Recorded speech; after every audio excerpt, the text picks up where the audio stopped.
ఢిల్లీలోని AI impact సమ్మిట్లో Congress యువజన విభాగం చేసిన నిరసనను ఖండిస్తూ దేశవ్యాప్తంగా భారతీయ జనతా యువమోర్చా బీజేవైఎం బీజేపీ శ్రేణులు నిరసన తెలిపాయి.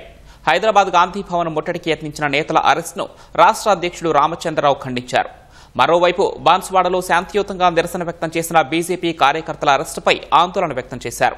శాంతియుత నిరసన తెలపడం ప్రజాస్వామ్య హక్కు అని, అలాంటి హక్కును అరెస్టుల ద్వారా అణచివేయడం అత్యంత విచారకరమన్నారు. హింసకు అల్లర్లకు కారణమైన వారిని గుర్తించి కఠిన చర్యలు తీసుకోవడంపైనే దృష్టి పెట్టాలని ఎంపిక చేసి హిందూ సమాజ వ్యక్తులపై చర్యలు తీసుకోవడం మంచిది కాదన్నారు.